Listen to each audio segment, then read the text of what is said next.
Hello tout le monde, j'espère que vous allez toujours tous bien. Aujourd'hui en vidéo, je vais vous montrer comment réaliser des viennoiseries. Donc pain au chocolat et croissant pour moi. Comme vous le savez, je passe mon CAP pâtisserie en candidat libre et donc forcément j'apprends les techniques et je m'entraîne à la maison. Alors je n'ai pas la prétention de vous donner un cours de viennoiserie. Mais voilà, je partage avec vous ma façon de faire, mes petites astuces. J'espère que ça vous plaira. Donc, pour commencer, qu'est-ce qu'on fait? Dans le bol de notre robot, on va mettre la farine. Donc, il faut 250 g de farine T55 et 250 g de farine de gruau. Si vous n'avez pas de farine de gruau, vous mettez de la T45. Il faut aussi 60 g de sucre. 10 g de sel, 50 g de beurre mou et 20 g de levure. On fait bien attention de ne pas mettre en contact la levure avec ni le sel ni le sucre. Le sel tue la levure, le sucre active plus rapidement la levure. Donc tant qu'on est en préparation, on ne les met pas en contact. Il nous faut aussi 260 g d'eau. Il y en a qui utilisent du lait. Moi, je suis la recette du CAP. Voilà. On installe la cuve de son robot sur sa place. Et là, on va mélanger avec notre pétrin, enfin avec notre crochet, pendant 15 secondes, vitesse lente, histoire que ça se mélange. Et ensuite, une fois ces 15 secondes passées, on va mettre nos 260 g. C'est flou un peu. On va mettre nos 260 g de liquide en une seule fois. Et donc là, on va laisser pétrir environ pendant 5 minutes, toujours à vitesse lente. Donc là, on est en train de préparer la détrempe. Voilà, les 5 minutes sont passées. On éteint notre robot. On vérifie la texture. Alors, on ne doit pas bien se rendre compte là sur la vidéo, mais il faut que ça soit lisse quand je vais la sortir. Donc là, ça va, c'est bien. C'est lisse, il n'y a pas de morceaux, il n'y a pas de granuleux, c'est pas granuleux. Donc ça va être bon.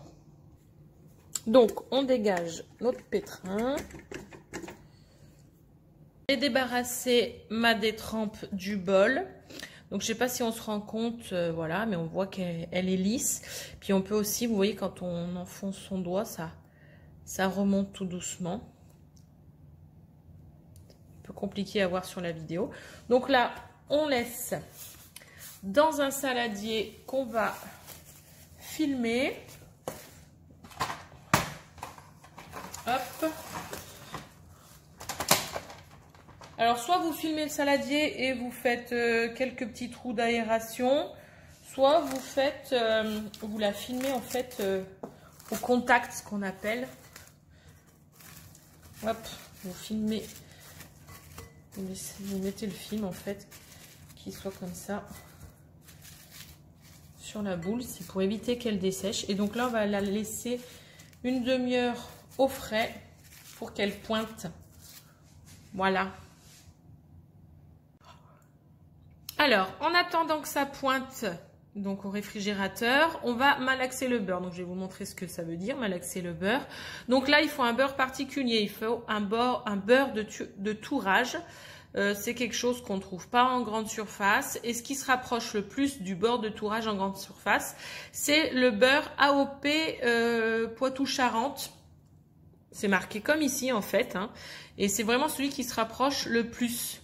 En fait, c'est un beurre sec et il faut que ça soit un beurre sec. C'est pas la matière grasse qui est importante. Ça sera du 82% de matière grasse, si je vous dis pas de bêtises. Mais en fait, c'est le lait qui est utilisé. Donc, il faut prendre le beurre AOP Poitou-Charentes pour remplacer le beurre de tourage. Donc, malaxer le beurre, en fait, ça veut dire le frapper. On va lui faire mal. Donc, on met son beurre dans une feuille de papier sulfurisé. On fait un carré. Alors là, l'écart de notre doigt entre le pouce et le petit doigt fait à peu près 20 cm. Donc du coup, on fait un carré d'à peu près 20 cm. Donc là, j'ai fermé là et là, je ferme ici. Voilà. Là, j'ai à peu près un carré de 20 cm. Hein. Et donc, on va taper notre beurre, malaxer notre beurre. Donc, on tape pas comme ça avec le bout du rouleau. On tape bien à plat et on y va fort.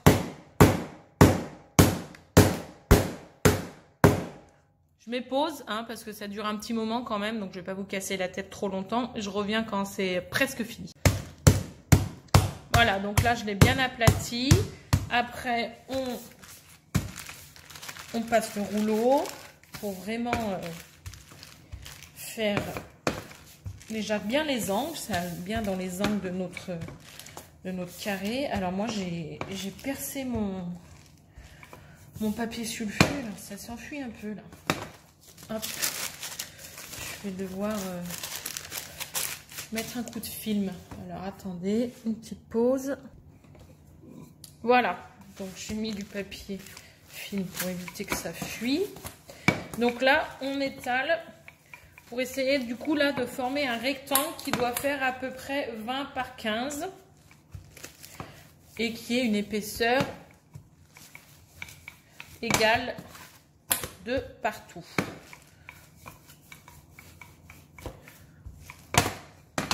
Bon, on n'a pas besoin que ça soit droit. Hein. On n'est pas en géométrie là. Donc c'est pas grave si c'est un petit peu tordu. Le résultat final ne changera pas. Voilà. Et donc en fait le fait de malaxer le beurre, alors je vais pas le défaire là, mais en fait c'est que quand on le plie dans ce sens-là, comme ça, qu'on veut le plier, en fait il se casse pas.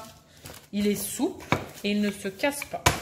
Et donc là, on le met aussi au réfrigérateur avec notre détrempe parce qu'il faut qu'il soit à la même température, à la même texture.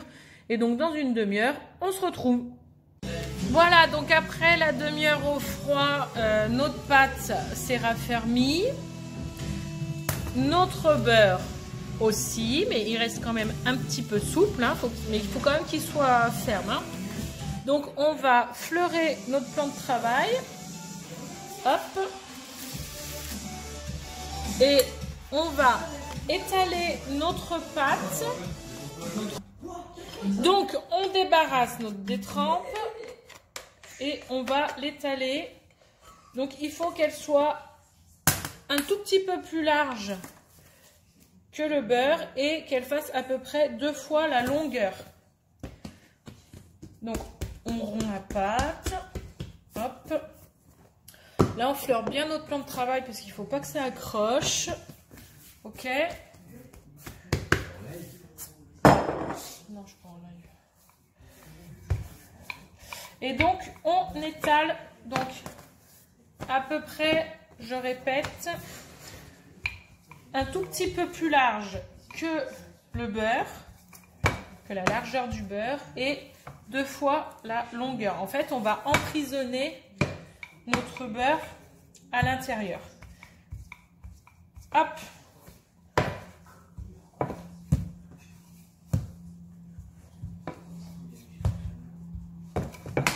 Voilà. On fait attention que ça accroche pas. Hein. On fleure bien son plan de travail pour pas que ça accroche. Donc, on vérifie. La largeur un petit peu plus large, parfait. Et 2 fois le beurre, parfait. Hop. Donc là, je déballe mon beurre.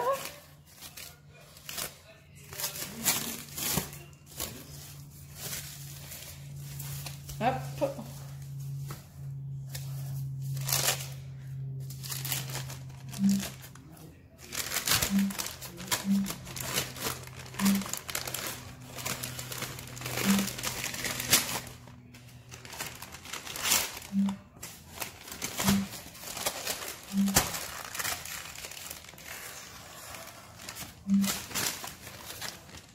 Je vérifie qu'il ne reste pas du papier. Je fais bien parce qu'il y en a. Hop là. Quand même ballot qu'on mange du papier. Hein.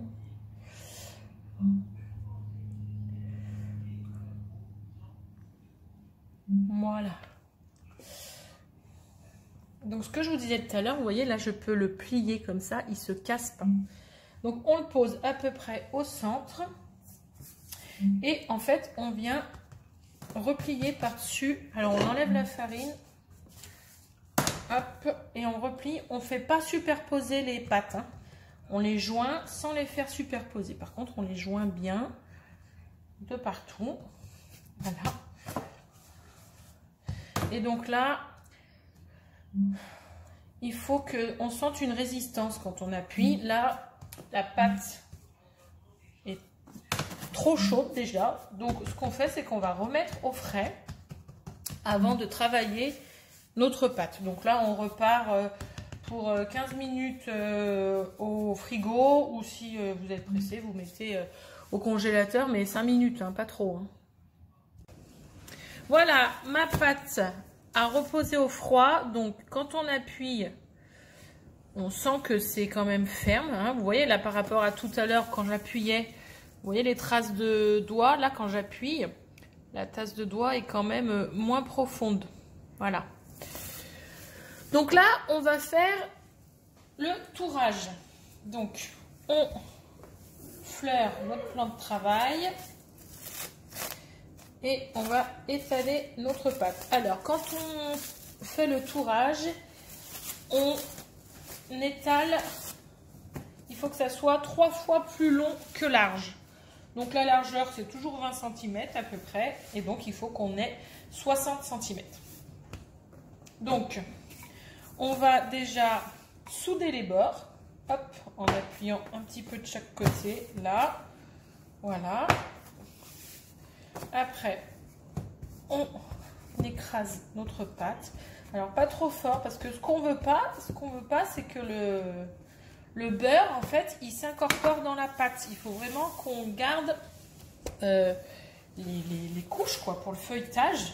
Sinon, si le beurre s'incorpore dans la pâte, on va obtenir une brioche. Et c'est pas ce qu'on veut. Nous, on veut du feuilletage. Donc on y va et après on commence à étaler. On part du centre et on descend. Et il faut souvent fleurer parce qu'il ne faut vraiment pas que ça accroche.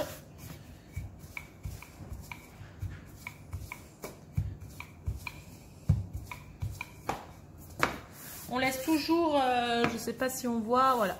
On laisse toujours une plus grosse épaisseur au début sur les bords, quoi. En haut et en bas.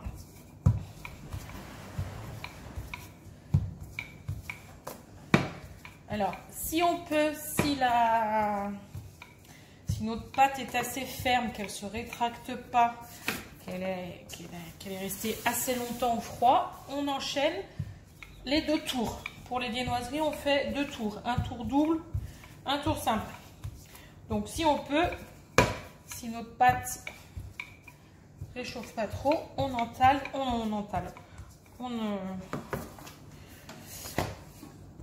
Je trouve plus mes mots. On enchaîne, voilà, les 2 tours tout de suite. Donc là, je vais avoir 1, 2, 3. Je suis bien au niveau de la largeur et au niveau de la longueur. Donc quand on est bien, du coup à la fin on écrase, on aplatit aussi nos bords pour qu'ils soient à peu près à la même épaisseur. Hop, voilà, ça c'est bon. On vérifie l'épaisseur. En fait on passe à peu près nos doigts comme ça et du coup ça nous aide à sentir s'il y a un endroit où c'est pas égal pareil. Voilà, donc on va faire un tour double pour commencer. Donc un tour double, c'est en portefeuille en fait. On pense bien à défariner parce que si on laisse la farine, ça va créer des trous, un peu des cratères. Donc on ferme à peu près au 1/4, 1/3. Je suis pas bonne pour les fractions. Et après, de nouveau, ouais, là, vous voyez, j'ai un peu trop monté. Donc, un tiers, comme ça, voilà, à peu près. On enlève bien la farine avant de plier. Hop.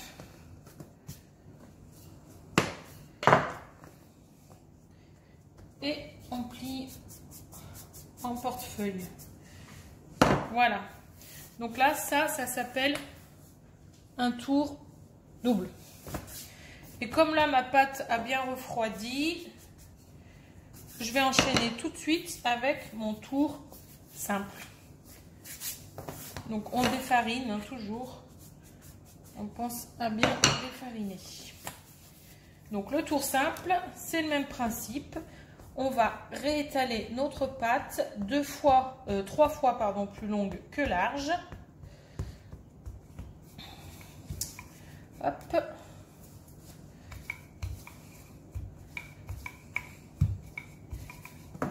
On pense bien toujours à fleurer son plan de travail. Il ne faut vraiment pas que ça accroche.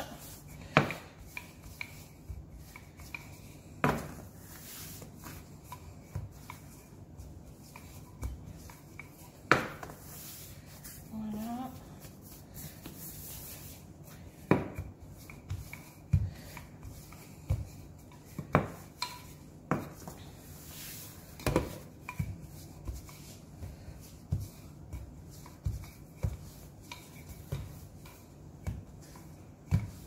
Donc là, au niveau de la largeur, je suis presque bien.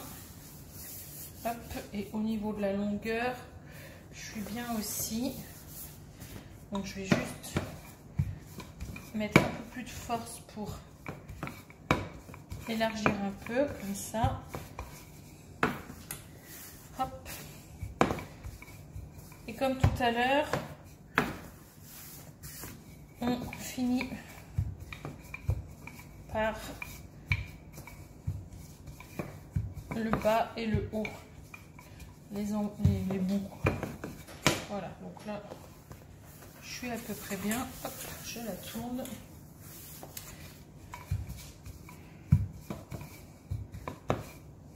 Encore une fois, je répète que j'ai pas la prétention de vous donner un cours, hein, loin de là. Je vous explique ce que j'apprends au CAP.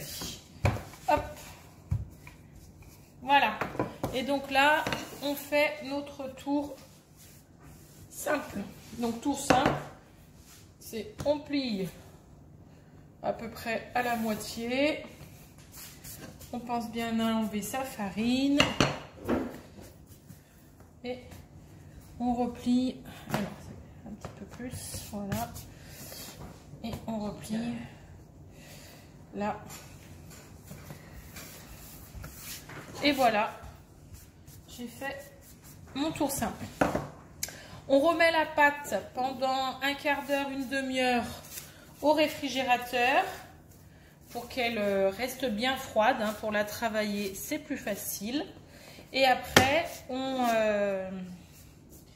la baissera et on façonnera. Donc ça veut dire qu'on fera les découpes pour faire nos croissants et nos pains au chocolat.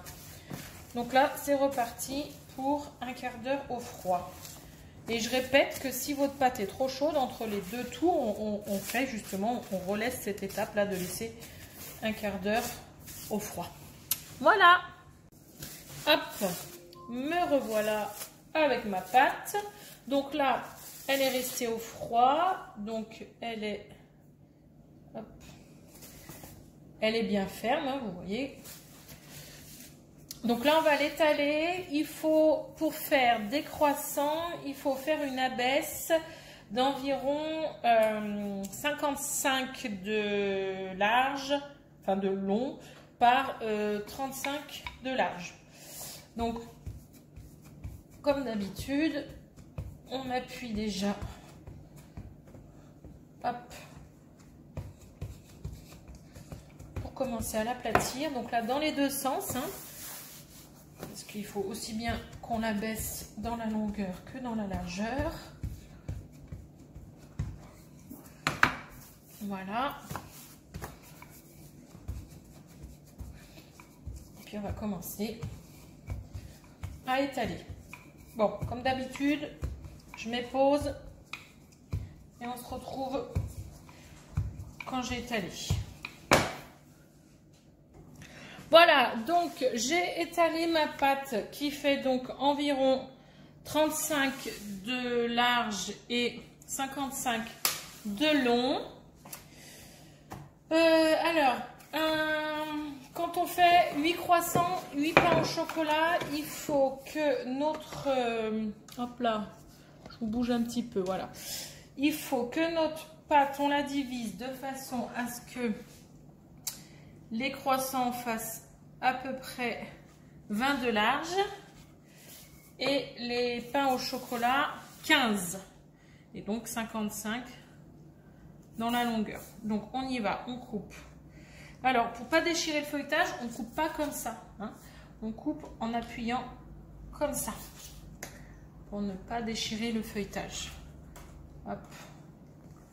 Voilà. Voilà. On remet les coups bien de partout. On va couper ce qu'on appelle les entames, donc c'est les beurres en fait, hein. Donc c'est important de le faire parce que sinon le feuilletage ne va pas se développer. Hop. On essaye d'avoir le moins de chute possible. Donc ça veut dire qu'on n'a pas trop étalé sa pâte. La pâte doit faire à peu près 4 mm d'épaisseur.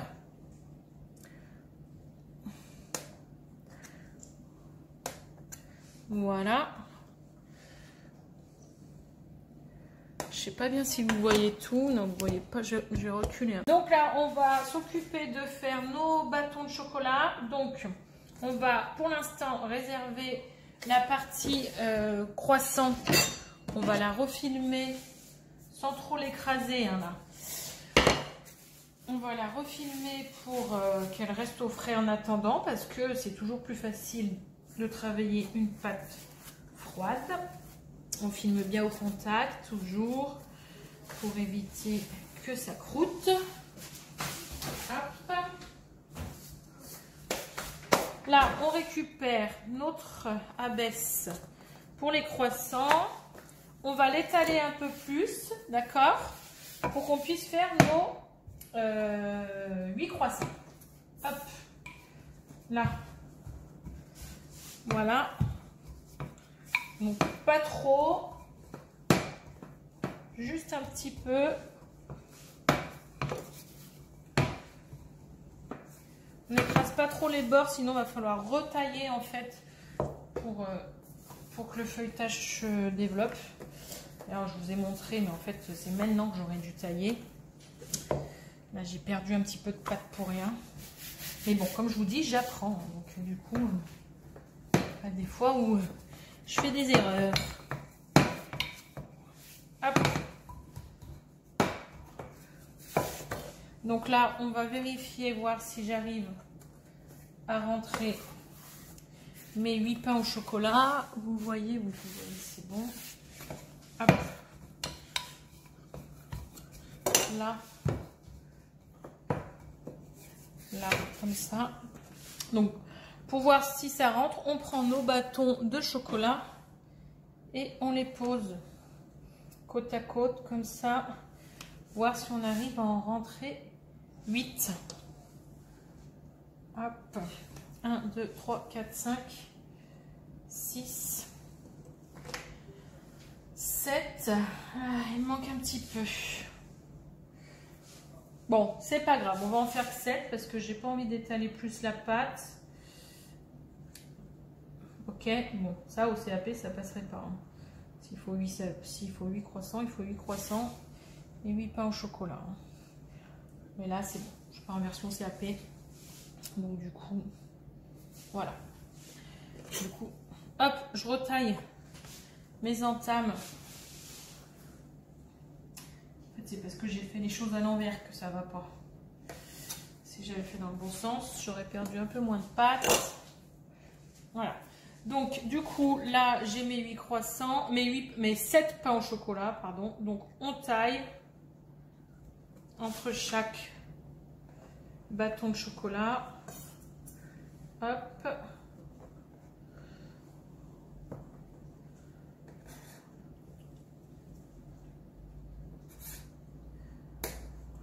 là, là, et là. Voilà.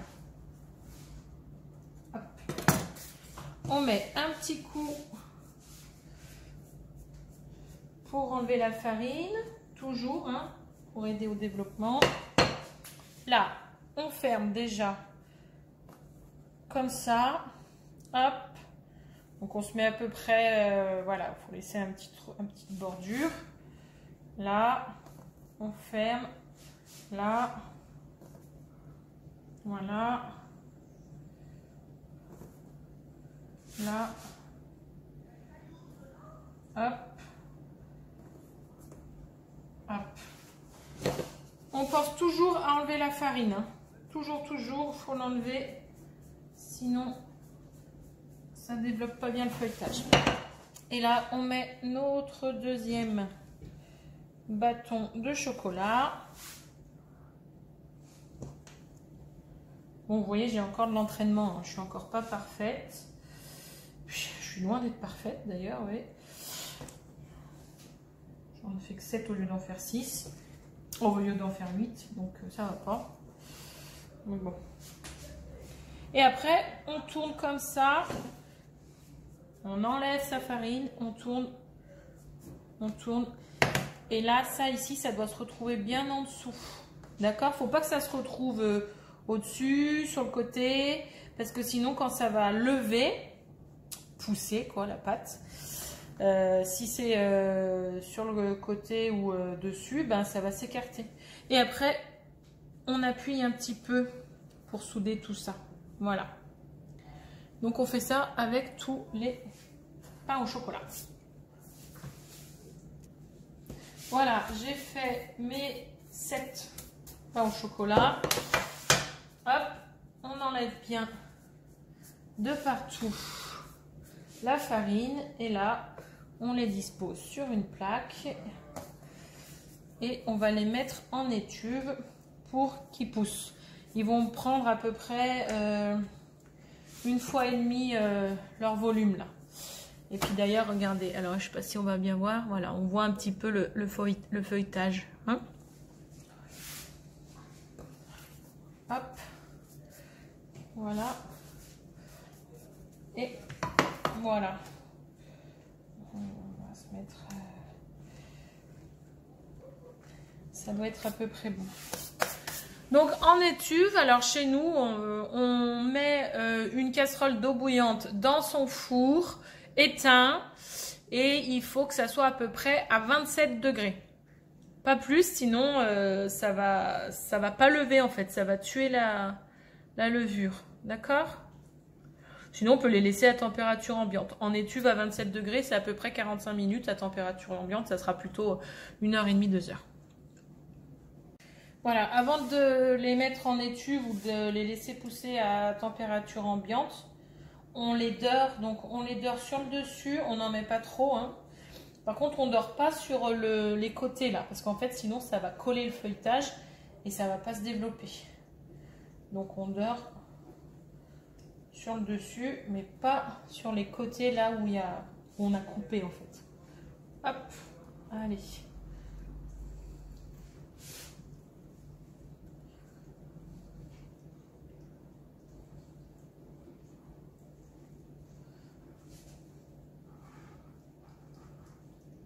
Et donc, ils doivent prendre à peu près 1/3 de leur volume. Ils vont gonfler un peu, mais pas trop non plus. Hein.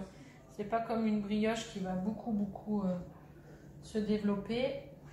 Là, ça va prendre à peu près 1/3 de volume en plus. Hop. Voilà, donc les pains au chocolat, c'est bon. Maintenant, on va s'attaquer aux croissants. Hop, les croissants. Donc, je ressors mon abaisse qu'on avait réservé au froid en attendant. Du coup, je ne vais pas faire la même bêtise que pour les pains au chocolat. Je vais l'étaler un petit peu plus avant de couper les entames.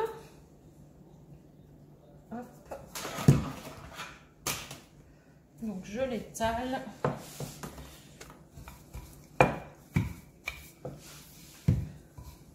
Voilà. Alors croissant, pour voir si on arrive à en faire 8. On plie au centre. Comme ça nous fait le trait. Voilà, ici. Après on marque avec le dos de son couteau. Ok. On replie ici au centre.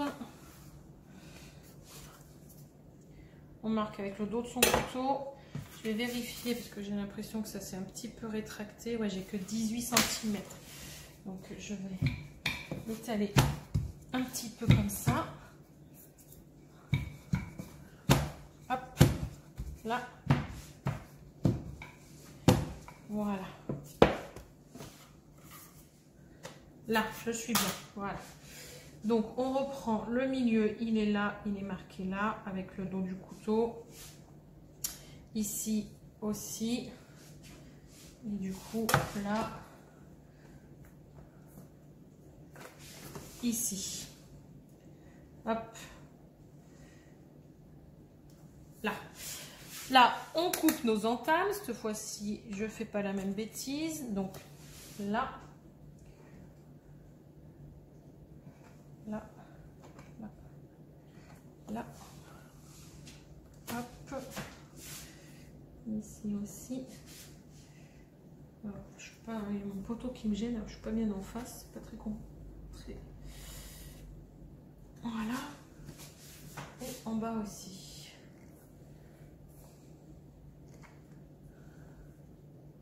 On essaye d'en couper le moins possible. Garder plus de matière. Tant qu'à faire. Là. Hop. Et donc là, en fait, nos croissants. Alors, il y a ceux qui font comme ça. Donc, des comment? Oh, bah, allure. Des triangles rectangles. Et puis, sinon, il y en a qui vont faire plutôt après... des triangles isocèles. Pour moi, c'est plus simple les triangles rectangles. Peut-être qu'à force de m'entraîner, je ferai des isocèles. Mais pour l'instant, je reste sur mes triangles rectangles. Hop. Hop.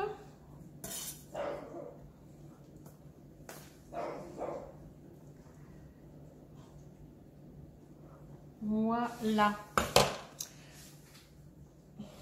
On les entale tous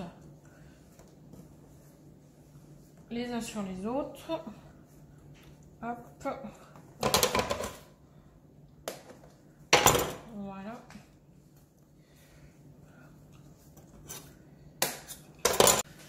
Donc les croissants, on prend notre triangle, on le défarine recto verso. On essaye déjà d'étirer le bas pour que ça nous fasse quelque chose d'à peu près égal en bas. Et après, on le tire comme ça. Ok? Au final, moi, ça me fait penser un peu à la tour Eiffel. Voilà. Alors, tour Eiffel un peu tordue. Hein, et voilà, il faut que ça ressemble un peu à une tour Eiffel. On fait une petite entaille d'1 centimètre. On prend nos bout et on roule sans appuyer. Hop, on roule, on roule, on roule, on roule. Quand on arrive là, on écrase un peu. Et ça, bien sûr, il faut que ça se retrouve dessous. Il ne faut pas que ça soit serré, vous voyez là, c'est pas serré parce qu'il faut que ça puisse pousser, prendre toute sa place quand ça va gonfler. Et voilà, on pose sur notre grille. Alors les croissants, il faut que je m'entraîne, comme tout le reste. Je suis encore pas au top. Hop, on défarine, recto verso. On étire déjà la base pour avoir quelque chose d'à peu près égal en bas. Après, on étire par en haut. On va doucement, hein, faut pas qu'on déchire notre pâte. Donc, on se retrouve avec notre forme de tour Eiffel à peu près. Une entaille d'1 centimètre. Et là, on roule. Hop, au début. Et après, on a juste à rouler. On écrase un peu la pointe qui doit se retrouver dessous. Et alors après, vous le mettez en demi-lune ou vous le gardez droit. Ça, c'est vous qui voyez comme vous voulez. Hop. Allez, je les fais tous et après, on les dore. Voilà, on dore nos croissants. Donc, même principe que pour les pains au chocolat. On dore le dessus, mais on ne dore pas là le bord. Hein. On fait attention pour éviter que ça colle le feuilletage et qu'il se développe pas si c'est collé. Donc, on va délicatement sur le dessus, mais on ne met pas de dorure sur les côtés. Donc là, c'est pareil, on va les laisser pousser, lever en étuve ou à température ambiante, je répète. Donc environ 3/4 d'heure en étuve à 27 degrés et bien 1h30 à 2 heures à température ambiante, suivant la température extérieure en fait. Et après, on va les redorer une deuxième fois et on les fera cuire. Donc on se retrouve tout à l'heure. Voilà, donc là, les croissants et les pains au chocolat ont poussé. Donc moi, je les ai laissés pousser à température ambiante. Hein. Donc là, on fait un deuxième passage pour la dorure. Donc je rappelle qu'on ne dore pas sur le feuilletage, sur le côté. Et après, on met au four préchauffé à 180 degrés pour 1/4 d'heure, 20 minutes. Ça dépend les fours. Voilà. Voilà, c'est cuit. Je vous montre le résultat. Donc, le feuilletage est pas mal. On va attendre qu'il refroidisse un petit peu. Et puis, je vous montrerai l'intérieur. Hop. Les croissants aussi. Bon, il y en a encore une fournée dans le four, là. Voilà, on va voir ce que ça donne une fois qu'on les mangera.